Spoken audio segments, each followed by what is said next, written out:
Hello YouTube, Secret Course Sheehan here with another throwing knife review. Today we're going to go over the Gill Hibben Competition Triple Thrower Set. This is the box it came into. I've got it several days ago. I took out two knives and have been throwing them and getting a little bit familiar, and then the third knife is still in here so you can see how it comes. Here's the case, and it seems to be a decent enough case, so whatever you think about that. I say case or sheath, whatever you call it. And here's how the knives come, and really wrapped prettily. We'll talk about this in a second because I bang everything around. And then you also get a target, and you get a little brochure or something here, which doesn't mean much to me. I don't care about these things. I'll open it just so you can see it, I guess, because I paint my own target in. But if you want to have a paper target to throw at, they give you one. And then this is what really matters, which is the knife itself. It's made out of stainless steel, 420. Seems to be a good enough steel. Nice looking knife. It feels well in the hand when you hold it. A little too pointed here for me, not because it does anything, it just sort of confuses an old man, so to speak. What are some of the details on it? Well, it costs $44.09 from Amazon. That's with free shipping. You might be able to get a better deal somewhere, or pay a little bit more, whatever. They say it's supposed to be 12 1/8 inches, and if I lay this down here, you'll see in fact that it is just a fraction over 12 inches. I don't know if it's an eighth of an inch over, but anyway, 12 inches is what is a lot of the competitors competitions, that's minimum.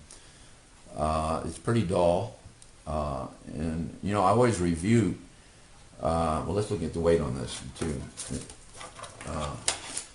It's supposed to be around 10 5/8 inches, pardon me, 10 5/8 ounces, and this is what that'll be. One of them is actually is 10 6/8, which is 3/4, but that's awful close, and for my level of throwing, surely I can't tell the difference. I always try to look at what people say about a knife before I buy it, and I always go to the poor reviews first. And you know, if your knife breaks the first couple of times you throw it, that's just a bad knife. I mean, every once in a while, even when you buy cars, you know, even expensive cars, you can get a limit and just call or send it back. But I find these two have held up very, very well so far. And the other Gill Hibbens I've had, which is made out of the same steel, have done very well too. So I think that it's fine in that regard. The other thing is, a lot of people that do the reviews, that give poor reviews, really, I don't know if they know that much what they're talking about. And what I mean is, well, it's too heavy. Well, actually, you like a heavy knife, or it doesn't throw the same as others. Well, all knives tend to be a little bit different. You need to, you know, if you're going to throw a bunch of different knives like I do, just learn to adjust.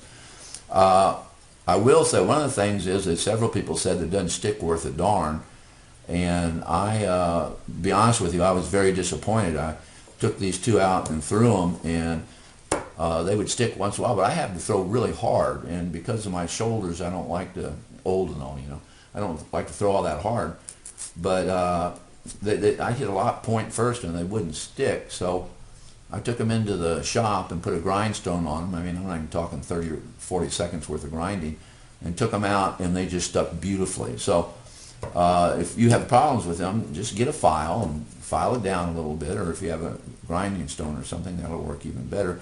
But if you look at it, you can tell that if you compare it to something like see how beat up this knife is, to something like the dismissal, you'll see the dismissal is actually quite a bit pointier, as far as wide, not as wide here. And then if you compare it to the Zeal, it's the same thing. It's pointier. However, sharpening these, they throw very well, and so far I've been impressed with them.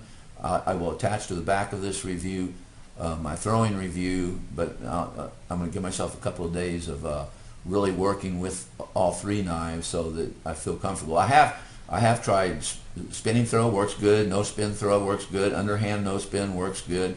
Behind the back, whatever. So far, I'm pretty impressed with it. I think it's a pretty good knife, and for the cost, it's not a bad deal at all. So like I say, you can take that for what it's worth, and I will do.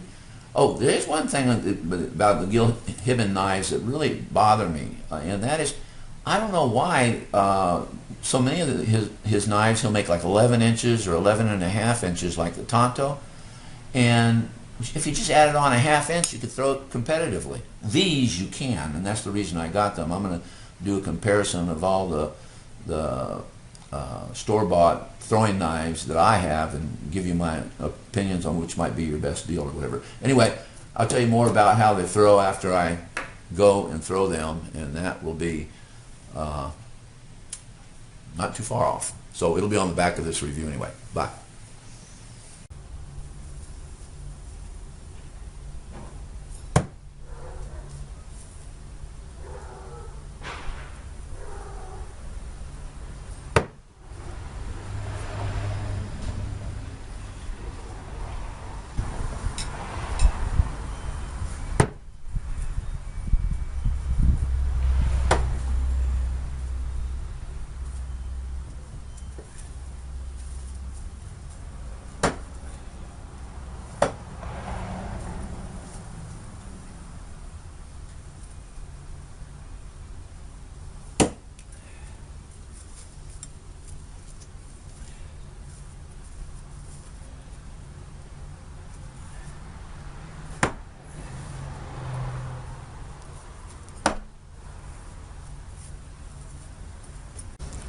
Well, I finally decided to throw the Gill Hibben